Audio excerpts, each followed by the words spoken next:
네, 역사와 정책이 함께하는 시간, 전우영의 사담. 오늘은 그 네 번째 순서입니다. 75년까지 베트남은 이 지구상에서 가장 저주받은 땅이었습니다. 온갖 비참한 일들이 베트남에서 벌어졌고 그런 것들이 외신을 타고 전 세계인에게 알려지곤 했습니다. 그 후로도 10여 년 넘게 베트남의 이른바 보트피플은 오늘날의 시리아 난민처럼 전 세계인으로부터 동정과 연민을 받는 한편 또 불편의 대상이 되는 그런 처지에 있었습니다. 그러나 최근에 특히 우리에게는 박항서 감독으로 인해 베트남 축구팀이 잘 알려졌고요.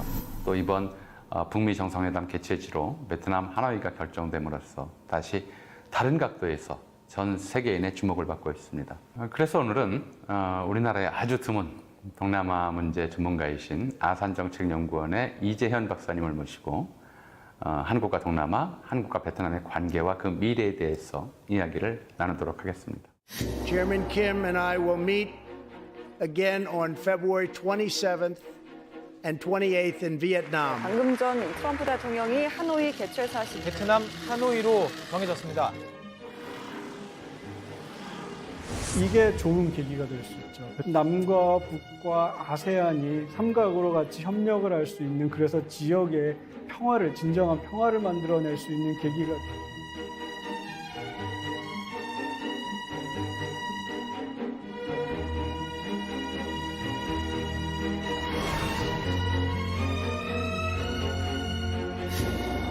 네, 박사님 어서 오십시오. 네, 안녕하십니까? 네, 안녕하세요.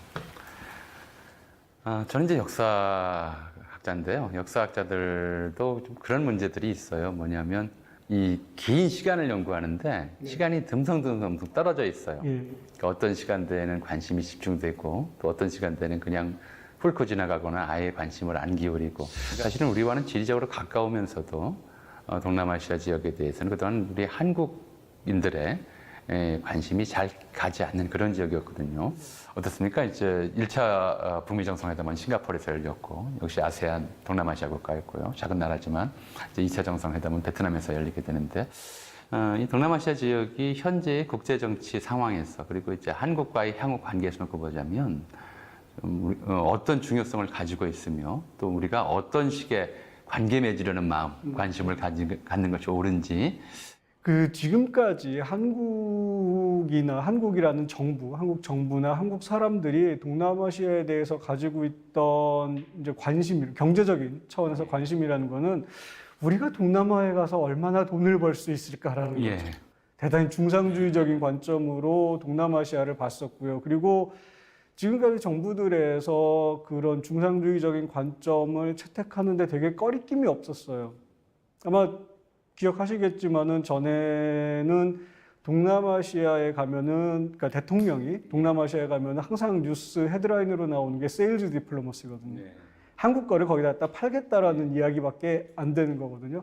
그런 개발도상국에다가 한국이 가서 물건을 팔아서 경제적으로 우리가 더 부유해지겠다라는 관점밖에 안 되는 거죠. 그렇죠. 뭐 장사꾼이다. 네. 우리가 뭐 1960년대 일본인들에게 한국인들이 붙였던 이미지가 에코노믹 애니멀, 예, 맞습니다. 돈만 밝히는 사람들. 그렇죠. 우리가 알지도 못하는 사이에 그냥 너무 자연스럽게 그거를 받아들이는 거죠.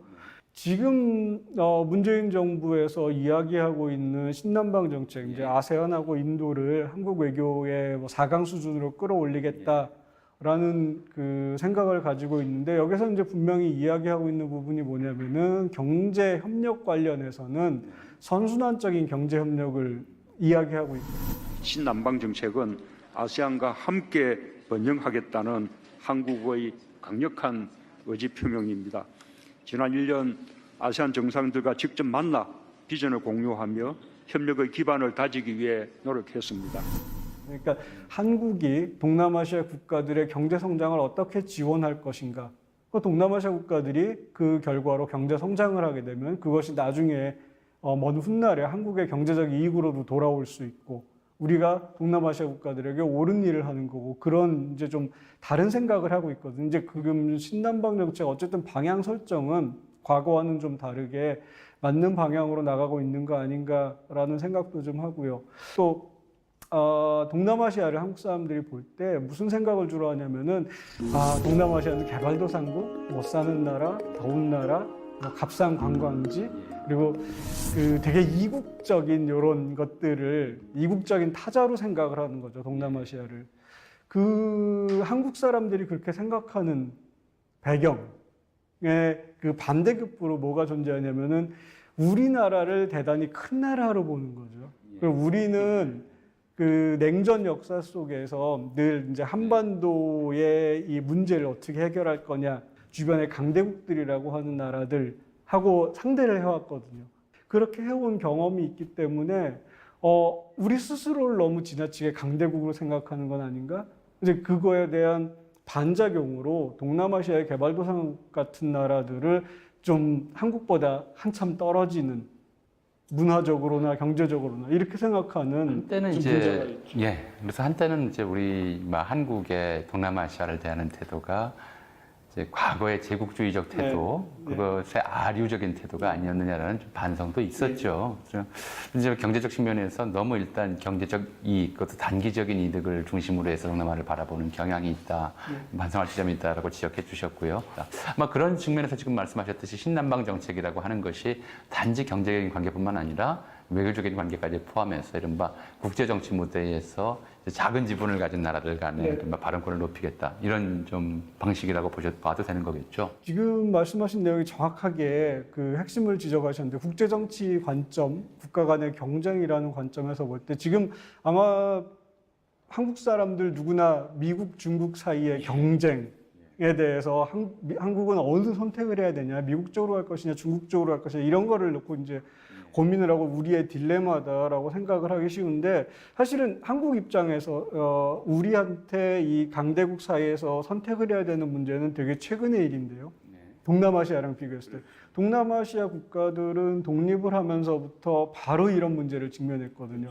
그 당시에 이제 그러니까 우리는 한반도만 냉전선이 걸쳐 있다고 생각하는데 동남아시아까지 그 냉전선은 쭉 이어져 있었거든요. 그리고 동남아시아 국가들도 미국이냐 소련이냐, 그 뒤에는 이제 중국이라는 세력이 있었고요. 그런데 이 동남아시아 국가들은 자기네들끼리 연합해서 미국 쪽도 아니고 뭐 소련 쪽도 아니고 중국 쪽도 아니고, 또 다른 한편으로는 비동맹 운동도 되게 열심히 하고, 제3세계라는 말이 이제 반동리에서부터 나온 거잖아요. 그렇죠? 이 사이에서 줄다리기를 하면서 최대한 강대국으로부터 자기네들이 얻어 챙길 수 있는 이익들을 얻어 챙기는 되게 생존에 능한 그런 삶을 살아왔거든요.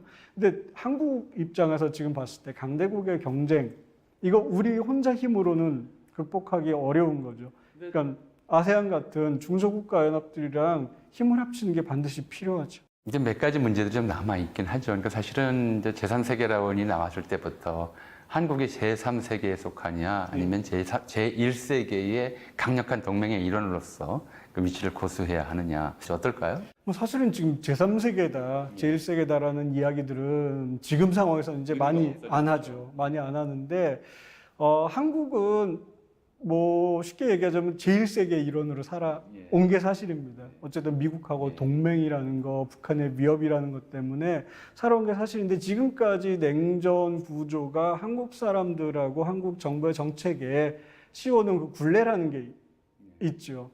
이거를 좀 넘어서 생각을 해보면은 이런 동남아시아 국가들이나 다른 작은 연합체들, 뭐 우리가 작은 국가들이라고 생각하는 나라들하고 연대해가지고 강대국으로부터 오는 압력이라든지 부당한 점이라든지 이런 거에 대해서 우리가 목소리를 높일 수 있는데, 지금 아직까지도 생각이 거기까지 못 가는 것 같아요. 좀 그 틀을 좀 깨트리는 게 필요하다, 그런 생각입니다.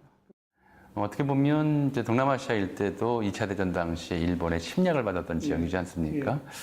그럼에도 불구하고 이제 우리가 일본의 침략 행위에 대해서 이제 좀 심한 분노감 이런 것들을 가지고 있는데 반해서 그 지역에서는 오히려 이제 그런 뭐랄까요, 일본에 대한 적개심 같은 것들이 오히려 적고, 같이 얼마든지 이제 아세안에서 일본의 침략 전쟁에서의 과오들, 잘못들에 대해서 사과를 요구하고, 이것이 뭐 굳이 이제 물질적인 또는 이제 경제적인 무슨 배상의 문제는 아니더라도 도의적인 사과를 요구할 수 있는데도 안 한다. 그런데 이런 데에서는 얼마든지 우리도 아세안 국가들하고 좀 보조를 같이 할 수 있는 거 아니겠나 이런 생각이 드는데 어떻습니까?